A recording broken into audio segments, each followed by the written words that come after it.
Hurrah! Hello, we are live here, but we are having Instagram fails. Oh no! Do you want us to do it and add you?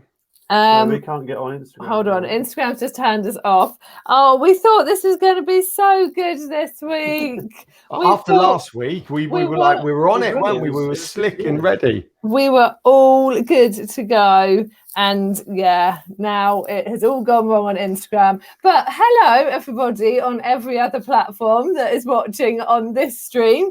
We are just going to try and get Instagram live as well. And then it will be good. If you are watching, please do say hello in the comments so we can flash it up and say hello back. And if you have any questions, do ask those as well as we go through. And if you're watching on replay, obviously do a hashtag replay and tag us and ask us questions as well. Then Chris is just furiously typing in the title into Instagram again. So just lost it all. It must be something about 2 o'clock, you know, because we've got a 3-year-old just down there trying to be quiet, but actually not being quiet. And yeah, obviously, hello, we are live on Instagram as well. So sorry, everybody who's watched that. Sorry, Instagram, for being a little bit late. And there is Yellow Tuxedo joining us live as well. View request. Go live with Yellow Tuxedo. Yay, we should be there in just a second. Hello, Creative ID, who's saying hello to us. Hey, Vishali, you're right. Yay! Fantastic. Right, so we've got a little echo problem. Hold on. Right, done. I think we're there. We go. Cool. Oh, excellent. Yay, so say hello if you're watching live, and let's actually get started with what we are supposed to be talking about today. So today we are talking about how to make people actually take action on your website once you are there. I think a lot of the time people focus on getting people to their website and they think, it's all right, I've got a website, I can now get people there. But they don't actually think about what the really important things are to have right on their website to actually make that website do something, make that website properly work for them. So that is what we are talking about today. So Emily Allen, did you have any points you wanted to make to kick off and start off with, or do you want us to launch into it? Should we maybe introduce ourselves?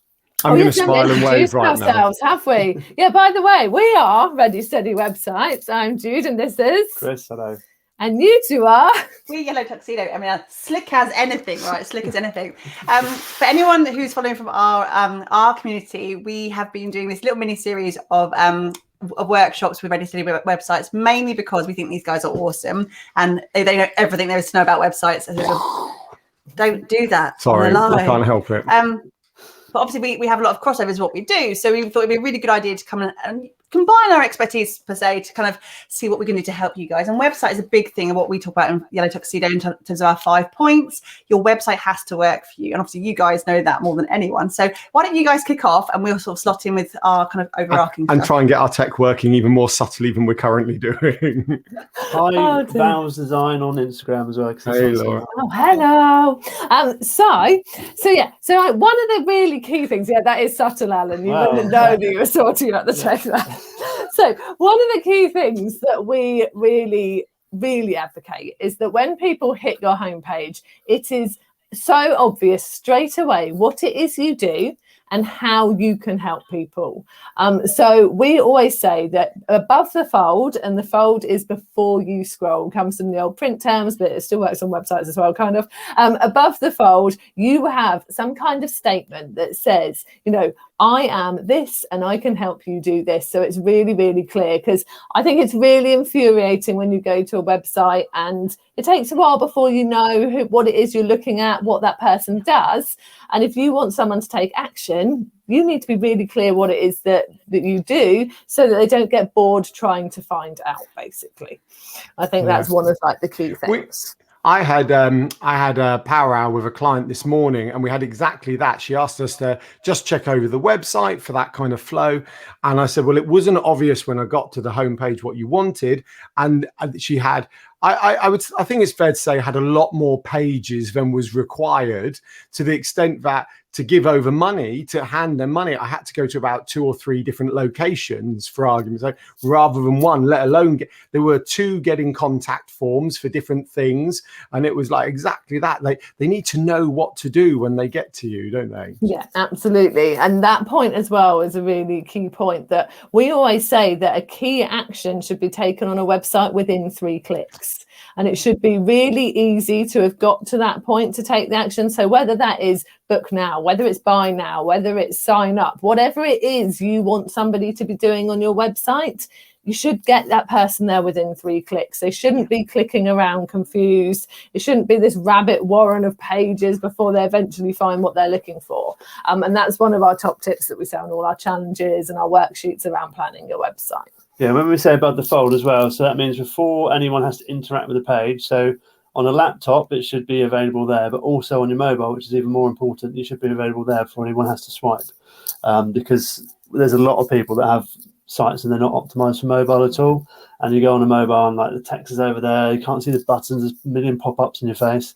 So make sure it works on mobile and desktop as well. What's your thoughts, guys, as website gurus, on the, I don't know the technical terms, so please educate me as I go, that where they're clearly a mobile optimized site grown for desktop rather than a desktop site that adjusts for mobile? Does that make sense? Yeah, it should feel like the same experience on both, but it should feel like an enhanced experience on desktop because you've got more real estate essentially.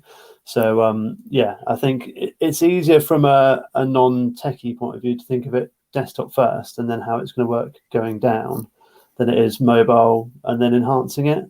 So a lot of page builders, you'll find that you build it on kind of desktop mode and then you make changes to tablet and then you make changes for mobile. But yeah, it feels really, in terms of design, you can have good use of white space and good use for typography. But if you go mobile first, that just feels sparse as you go up. There's a difference between good design and just sort of sparseness. So yeah, you need to.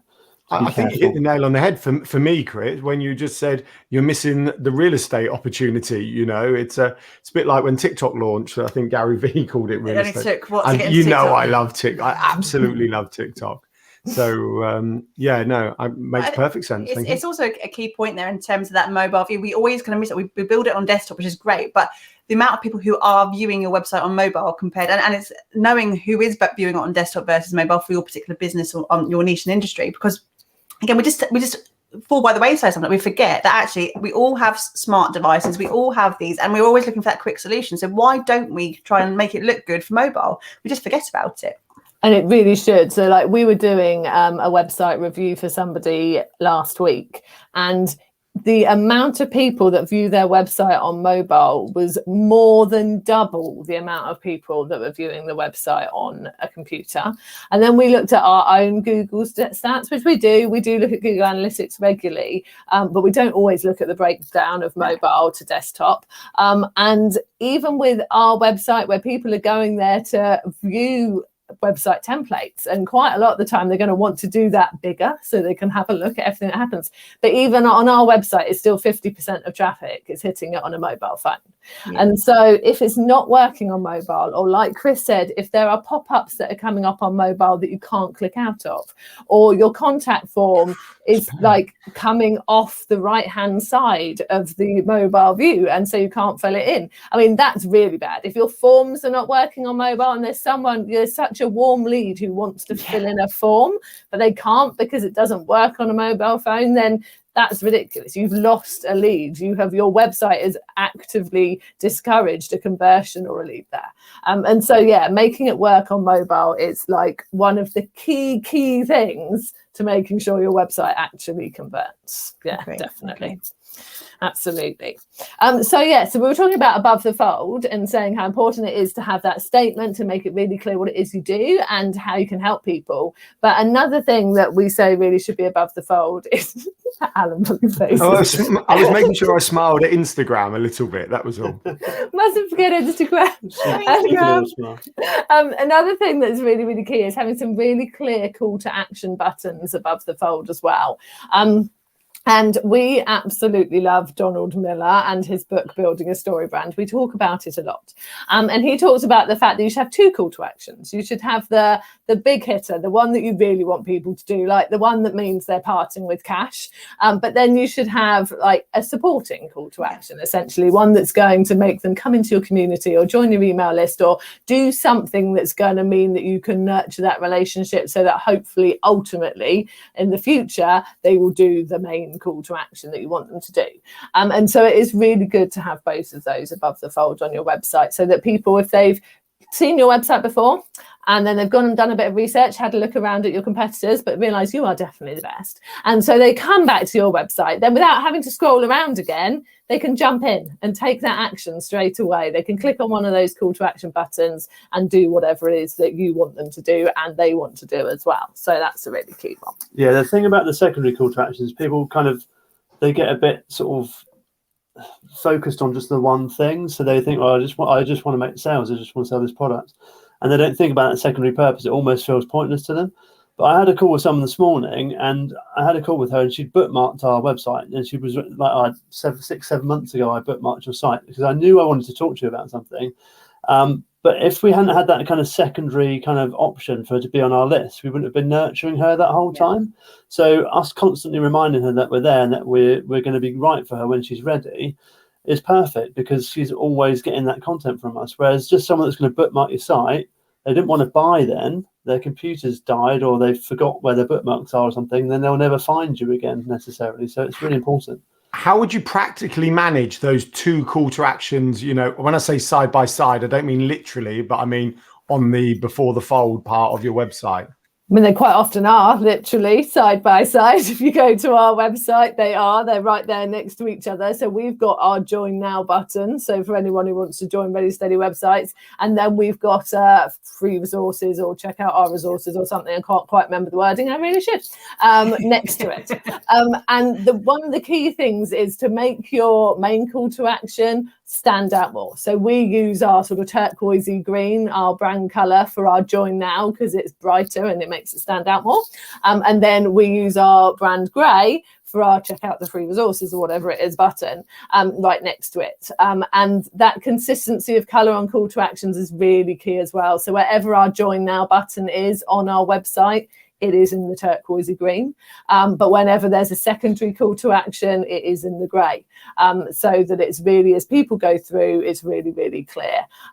So that is how we would do it. We would literally, have them right next to each other, have a buy now or to order a free sample, whatever it is that your business does, have them there next to each other so that people can decide, am I ready to jump in with 2 feet, or actually should I just sort of give it a go, see what these people are about? Yeah, we got that choice. Yeah, I mean, I think that's so true. In our world, in your world, there's a lot of people who want to validate. They want to build that trust. They want to, get to know you before they part with their hard-earned cash.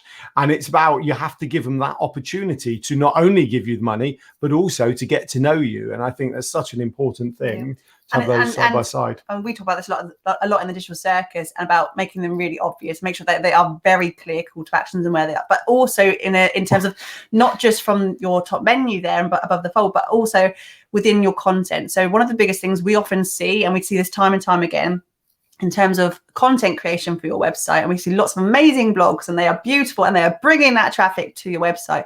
But when we kind of scrutinize and look down at that, the behavior flow after reading that blog, they all drop off the website. They all go, they absorb it, they love it, they may read it, spend minutes and minutes and minutes on that particular page, but they don't know where to go next. And at that point, your content is pointless, because it's, yes, they might be absorbing, yes, they might be enjoying your content, but if they don't know where to go next in your website, what is it actually doing for you? So making sure that every blog post, be it a button in your blog post, that might not go in with your theme, your flow, but make sure it's very clear at the bottom that there is an action for them to take, either to read another blog post, to go and find out about your services page, to make contact, whatever that is, make sure that's actually embedded in your blog posts as well. So key.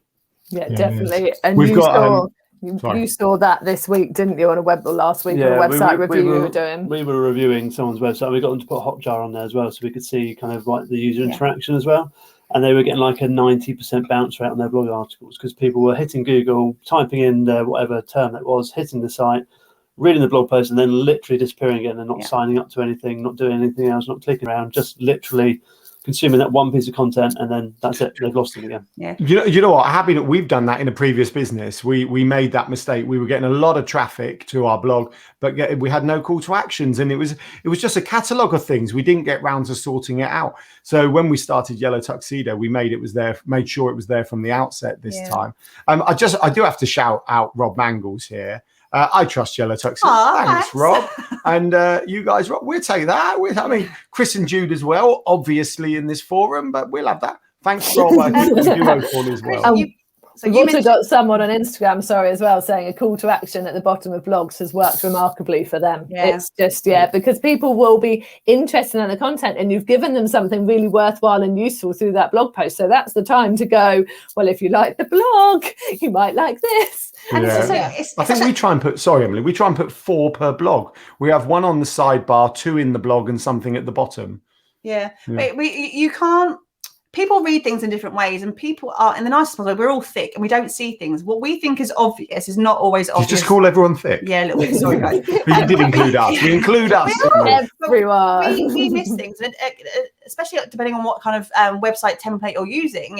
You might have your menu disappear as it scrolls down. Sometimes things will be missed halfway through. So really thinking about, are your call to actions, be it just a phrase within your actual text or a button, is it at the top? Is it at the bottom? Is it clear? Because they may skim past it. They might miss that really obvious button at the top because they just did. So make sure that you have that opportunity to really get them through the website at the bottom as well, because again, it depends on where they are and where they come into that piece of content. Yeah. I'm kind of curious. You mentioned Hotjar.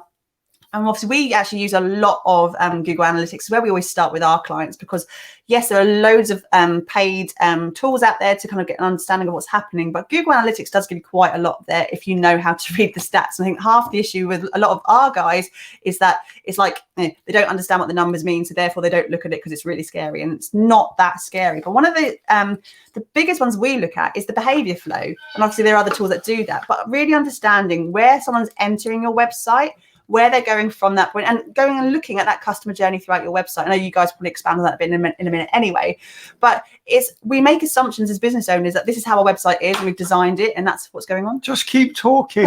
I'm not interrupting you. He is interrupting me. He's doing something. I'm just saying hello, Instagram.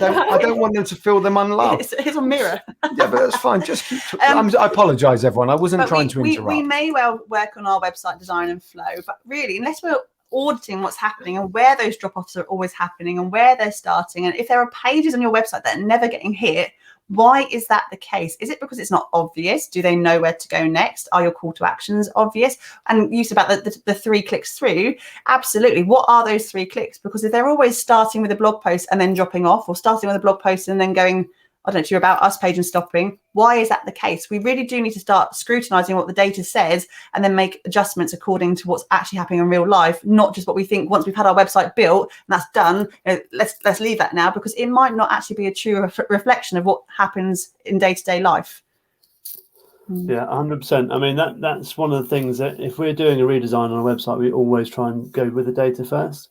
So this customer in particular, or potential client, had a Google Analytics installed, which is brilliant. But I asked them to install Hotjar as well, because it kind of lets us see the flow visually. And as soon as you put that on there, within like a week, it was just one page, and you could just tell that no one was really going through the site. Although they had great traffic, they weren't retaining people. So it's one of the things that we're going to need to look at as we redesign the site and reshape it. Yeah, definitely. And I think everyone thinks as well, when you create a website, everyone's like, right, my homepage will be the first thing people will see, and then we'll click through here. And it's so not the case. When we're writing our weekly email list, we're always putting a blog post in there. We're not sending people to the homepage. And, when we're doing other bits and bobs, it's like, oh, have you seen like our new case study? So we're sending people to our showcase page. It's not always the first page people will see. So from every page, you need to have call to actions, links to other articles, whatever it is, to start taking people on a journey through the website to get to the right buttons to make that call to action. We did that. We did a deep dive of our stats recently, and our digital circus couple of like landing pages, and for the event we ran in May, were by far like landed on more than our homepage. So yeah, absolutely. But once again, by checking what's going on, you can make sure, well, as you say, it should be on every page. Yeah. So it doesn't matter. That, Put it everywhere. It's like Homer Simpson designing a car. I want one here, and here. Another little key one I was thinking about in terms of when we're discussing our points for this was in terms of what content you are actually putting it onto, to make sure it's clear who you're focusing that website on. And yes, I'm using a case study of a client that we've had recently. They're a physiotherapist. I'm not going to say their name, but they're a physiotherapist, and they are backed up by a lot of science. They've done a lot of research papers. They've done a lot of really scientific stuff in recent years, which is brilliant. That's on their website. Again, not wrong, but in terms of the fact that they're trying to get new clients through the door and building, like getting those bookings in, you have to think about when you're putting that content on your website, who is that attracting and what purpose is it going to do for that person? Yes, absolutely. It shows your authority, and yes, it shows that you've got science behind you. But really, in terms of if you're trying to get more conversions in terms of bookings through the door, is that information going to be really, really, really relevant to that person, or is it going to attract more scientific people coming to read those research papers? So again, if you're thinking about that click-through rate and thinking about the clicks through, are you just going to baffle people if you're sending them all to that blog section or research section that is nothing to do with the actual action of homepage, find out our services, contact us or book us now? What do you want them to actually do through your website? Don't crowd the website with stuff that's actually not going to help that particular purpose. Yeah, and I think sometimes it could be really important to have those kind of blog posts on there because, like you said, it shows the credibility, it shows they're actually experts, but perhaps there are things that they sort of put on there, but don't then go and shout about to their email list, or don't go and put them on social media. They put the posts that are actually going to send the right people there into those places, and then while they're having a look around, they might go, oh, that's really interesting. They were published in that journal. They must be really good at what they do. It's just there as a little like emphasizing how good they are, a little convincer. But yeah, it's not going to be the content that's going to drive the people to the website. Yeah, definitely. And we're of the time. It's 2:20, and we do want to finish this at 2:00 today and 2:30 today. 2:30. And have a nice smooth finish rather than me legging it to the school run 5 minutes before everyone else finishes like we had last week. So if anyone has any questions, who's watching, we've just had a question pop up on Instagram, but keep putting your questions in now, and over the next few minutes we'll be keeping an eye on those and making sure we're answering them. So on question, someone said, what was that tool that allowed you to see it visually? So it's called Hotjar. There are other ones like Crazy Egg and other things like that. But essentially what it does is so back in the day, when I say the day, I mean like 10, 15 years ago, we used to work for Coots and RBS and those kind of people, and they used to book in UX suites, like user experience suites, and they used to pay like 30, 40 grand for 30 people to come in for half a day. And they'll give them a set of questions, and they'll navigate through a site, and they'll use eye tracking software. They'll note it all down, and then they'll use the basis of those findings to iterate and improve the site. Obviously, technology being technology, you can now do that for $29 a month with Hotjar. So essentially, I'm not having to redesign it on Dreamweaver or something. Well, yeah, exactly. Code it in flat ASP and stuff. So so that's basically what Hotjar does. It's not as advanced as eye tracking software. It obviously uses mouse movements and things, but it will allow you to do like heat maps. So like the most popular things that are on a page where people hover their mouse the most. But also a record session, so you can see someone will hit a blog post, and then you'll see them scrolling for a couple of minutes, then you'll see them click off somewhere else. So you can see the whole user journey from beginning to end.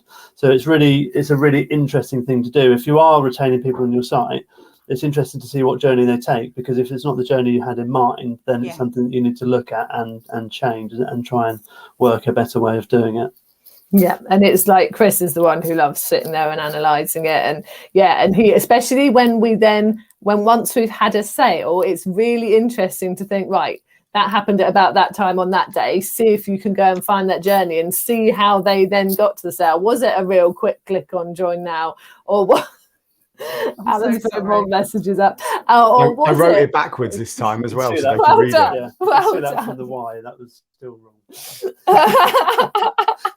But yeah, it's really interesting to look and see, like, did they take the journey to get to that action that we thought they would, or was it completely random? But it's a really good one. So Hotjar, Hotjar.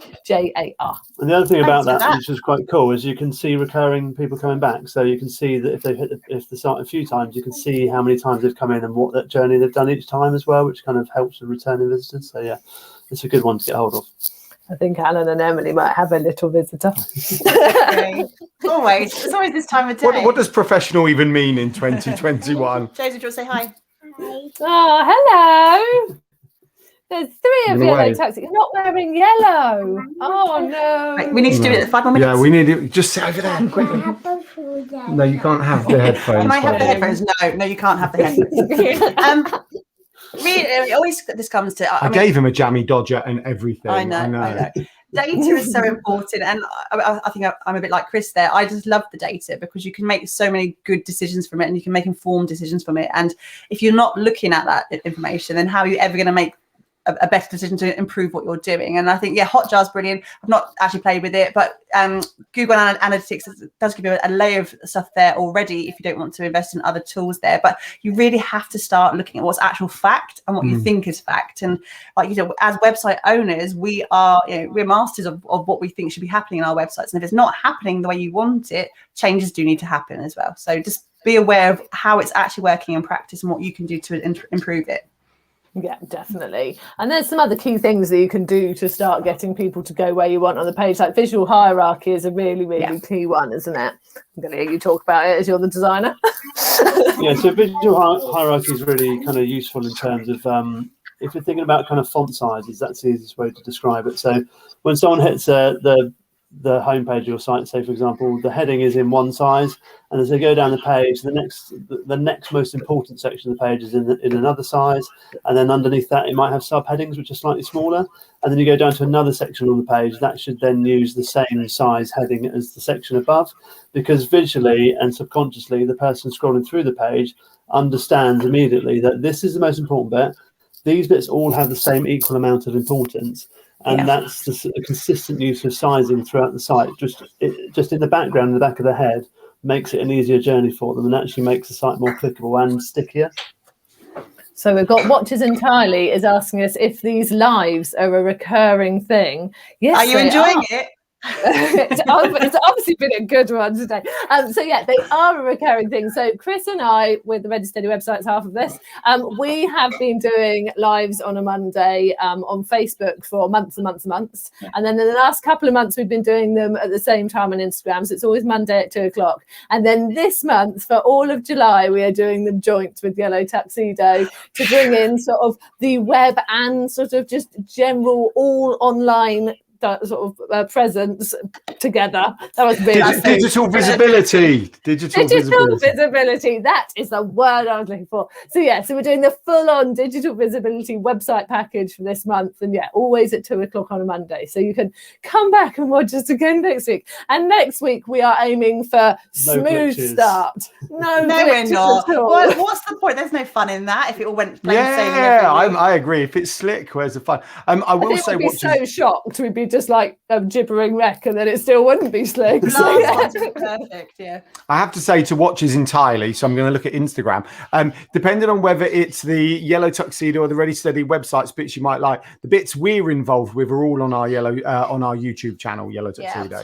But obviously every Monday, Facebook and Instagram for Ready Steady websites as well. Josie's now telling us he's got a blue pen on his hand, which is obviously relevant as we all grow our businesses. But absolutely, do you signpost anyone who wants to watch any of these guys are amazing at the website as well. So absolutely. And if you want to watch back our previous lives and on website stuff, you can go to our Facebook page and they're all on there. Jude, Chris, are you going to get them onto your YouTube channel soon?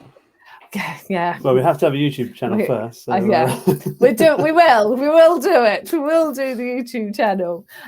Looking forward to the Digital Circus SEO session tomorrow, albeit without a currently functioning website. And that's because who's joining us tomorrow for the Digital Circus, Emily? We are. Chris is going, are we? Yes, we are in the Digital Circus tomorrow at 12:00 for those of you who are members. You just can't get away from the four of us together at the moment. We're just, we will be there at 4:00, talking about website flow and, basically more of this kind of stuff, but more in depth. And, it's going to be good tomorrow. And for anyone who wants to come back and join us again next week is all about blogging. We're going to be looking at whether blogging is still relevant in 2021. We're going to be looking at optimizing your blogs and just how you can use them really well on your website. Spoiler alert, it is really important in 2021, so make sure you Can I do an explosion on that one? Yeah, go on then. Emily, Rob, as we finish up, Rob did put a nice little message about you. love your vulnerability. When was I vulnerable? There was a bit, but Rob, I live with Emily. That vulnerability translates very differently when you live together. But, thank you, Rob. We know you I'm love going us. to take it as a compliment. Of course, it's a compliment. Rob only does positivity and compliments. He's gone now, but Dear. Thanks, Rob. Right. Well, I don't think there are any more questions. So thank you for joining us live, everyone who joined us live. Thank you for watching on replay, everyone who has watched on replay. And yeah, we will be back. Love you, says Alan. no, I'm just writing wrong. So we will be back again at 2:00 next week. And yeah, anyone who is a Digital Circus member, we will see you tomorrow as well. So excited. Thank you, everyone. And yeah, we will see you next week. Take care. Bye. Stay safe, everyone. Thank you. Bye, Instagram. Bye, everyone else. Bye. Bye.